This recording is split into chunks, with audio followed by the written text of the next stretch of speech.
Hi, I'm Dan. This is Vinyl Fury. It's been a little while, and I'm going to continue what I've been calling my Vinyl Diary series, although I've considered renaming it Record Diary at the behest of Big Star 1000, Fred. I'm thinking about that. At any rate, I've been listening to quite a few records since the last video that I made, and I have wanted to make another video long before now, but as you probably are very aware, it's been very warm this summer so far, and there's very few hours in the day where AC and fans don't need to be going, and that's a problem for doing something like this. So first off, I did give the new Foo Fighters album a shot on vinyl because I listened to it digitally, and man, I don't think it's a mastering issue. I think it's a production and maybe even a mixing issue where everything is just slathered in grit and dirt. And it's from the very beginning, the first track, which is just a guitar riff. It's not even very distorted, but there's this layer of distortion on it. It's not from the amp, it's in the production.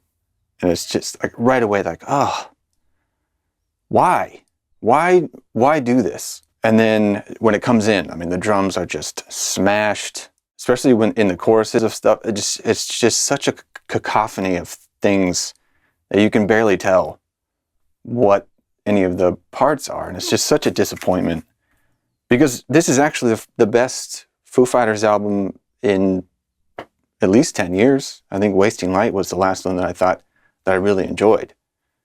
And I really enjoyed this one, but the sound of it is, what are you doing? I read some comments about, the difference on the vinyl, and that I don't think it could be as harsh, especially in the high mids and the high frequencies, just based on the mechanics of the format. So it is less sharp and gritty. I don't think it's any more dynamic, but it is easier to listen to. But you still hear the things that make it disappointing sound-wise. Songs are great, so real mixed bag there, but I got it cheap enough to take a shot, and this is the black vinyl. I didn't want to do the white one. And the cover is a little interesting. I mean, you could probably see something here, but it's called But Here We Are, and it's just basically some faint lines, and the track listing is on the back, and it's just, for some reason, you can barely see it. The same with the liner notes and stuff. But yeah, songs, great. Great album, great return to form, I guess you could say, even though this is a kind of an evolution they were forced to make, of course, because Taylor passed away. But I'm glad to hear new music from them. I wouldn't have been shocked if they just put the whole thing down. I would like them to work with another producer on the next one, because I think it's the same guy the last 3 records, and he's not doing them any favors, I don't think. One from the collection that I spun for the first time in a while. This is Small Brown Bike, an album called Fell and Found from 2011. This is the last album that they put out, although I don't think they're technically broken up. I think they've played shows over the years. Members of this band are in several others, like Abel Baker Fox, who I'm a huge fan of. And then the main people in here, these brothers, have a newer band called 84 Tigers, who are, their album could have been a Small Brown Bike album, I think. It sounds the same voice, same kind of style of Midwest post-hardcore music. So I don't know really what the idea was behind that. It's a great album, though. I don't have it on vinyl, at least not yet. But yeah, this is a great listen. This is on a clear gold. And there was another one that was on white, and I can see a couple of wisps of white in there too. So yeah, this was, even back then, kind of a reunion album for them, and then that was it so far. But I really enjoy it. And this cover is one that I've kept popping up in my head, like, oh yeah, I should listen to that again. It's been a long time. Is it really as good as I thought? Yeah. This is George Benson and Joe Farrell, just called Benson and Farrell on CTI. And from the first track that I played, I was like, oh yeah, this is definitely something to hold on to. It's a great blend of guitar and flute, and the rhythm section is just phenomenal as well. Great guitar jazz album. Great team up. Definitely going to hang on to that. The bass guitar especially stood out to me through the whole album. It was great. So I found this, I think, for $2 in a discount jazz section. This is Charlie Bird at the Village Vanguard, Riverside Records. It's from, I think, the late 60s, mid 60s. It was recorded live, and it sounds pretty good for that, especially. And it appears to be signed by Charlie Bird. I don't know if I can get that on there. Looks like it says Charlie Bird, and I looked up his signature, and it looks a lot like that, so that's pretty cool. He's a great guitar player. I don't think I had heard of him before, but he has tons of records. And since then, I've purchased a few more. They're in my inbox, which is still pretty large. So this is like a kind of a bossa nova jazz, and cleaned it up, played fairly well, and that is now in the collection. Another one that I've had for many years. I'm sure I bought it for 50 cents, well over a decade ago. This is Open Fire, 2 guitars, Johnny Mathis, that wonderful voice. I mean, his voice is just incredible. His vibrato just sounds so natural. It's really something. I'm glad I held on to this. It's original Columbia 6i label. I did clean it, but there were a couple tracks where I noticed that there must be some groove wear because it was a sibilant. And with the cartridge that I have now, sibilance is very rare, and to the point where if I hear it, it's probably not the setup, it's the record. So I might need to find a cleaner copy of this, and if I do, I will get it because I want to keep this one. It was a great listen. So this one, Most Def instrumentals for Black on Both Sides. I knew this existed, and maybe I've even seen it before. I don't know that I had the MP3s of this. I know I did for the Black Star album, but this is one of my, it's my favorite hip-hop album that I've heard. And I've been listening to it for a very long time. So to find the instrumentals was pretty cool. It was $25, I think, but it seemed worth it. And I found this at Mississippi Records while I was there with James and Tom from the VC. And I cleaned it. And it's definitely been used for DJing and stuff. I could tell visually. But it still sounded pretty good. And it's interesting to hear the faint vocals that are still there. And then it really stands out when the beat drops. And you can hear in your head vocals that are missing there. And Umi Says is not on here for some reason. Don't really know why. But cool find. All right, so I have several more, but I seem to be on a roll here. So rather than try to split it up or whatever, I'll just get through these records that I've made notes for in the last, what's it been, over a month? And then we'll see how long it takes before I come back with another one. Pink Moon. This is a Simply Vinyl pressing, which Simply Vinyl has a very hit or miss reputation. I don't think they're still around anymore.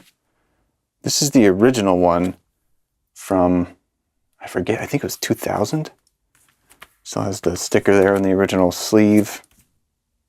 So I saw this and it was $30 and I thought, well, Simply Vinyl, I don't know. But I have 2 copies of the other records.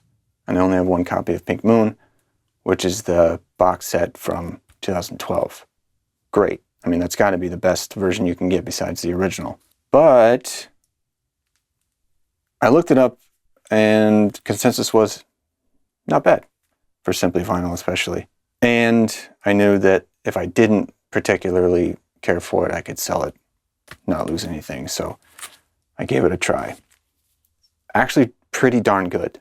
It sounded warm and not digital to me, even though it probably is.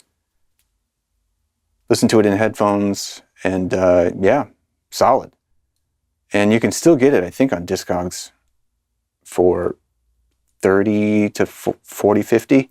And if you can't get that reissue for less than 100, which I think it's more than that now, especially the box set. I don't know what version the like back on black reissue that's currently in record stores. I hope it's the same version as that. I don't know though. I could recommend this as a version worth getting. Love it. Of course, I adore this album. So a couple weeks ago, I went to Seattle with a friend of mine and hit up some of my favorite record stores there, which is something that I've done several times over the years. And one of those stores was Neptune. And I gotta say, I always felt that they were a little overpriced, but most of the stuff that I got there, which wasn't very much, I enjoyed. So I went back there, got several records, all of which the prices were at the top of the range. And they do have all these stickers that are like, this is what pressing it is, this is the condition that it's in. Unfortunately, there's a couple that I bought where the condition was inaccurate, even though it said like play tested near mint. Why would you, how could you have come up with that?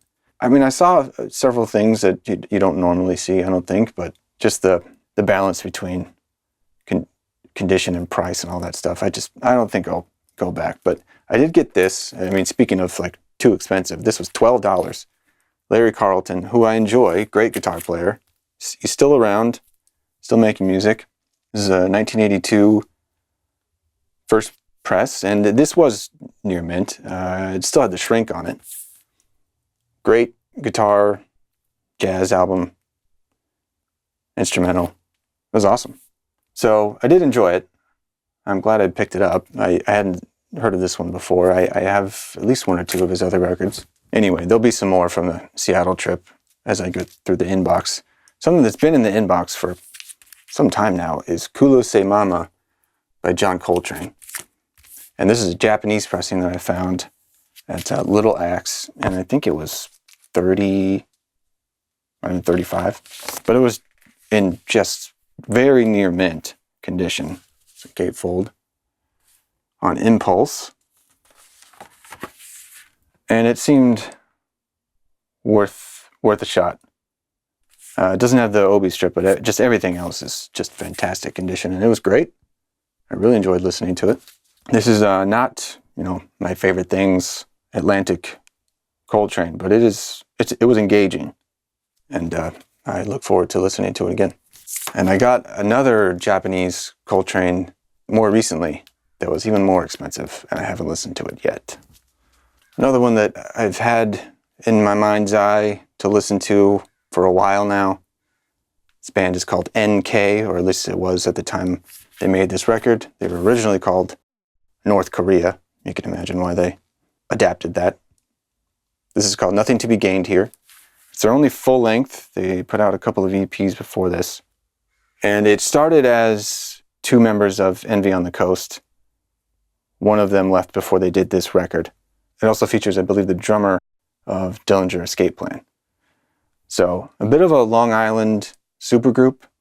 It's a three-piece here. Definitely more of a aggressive at times, grittier, layered rock album with Ryan's very New York but beautiful vocals. And at times I heard a bit of like Zach De La Rocha, Rage Against the Machine vibe.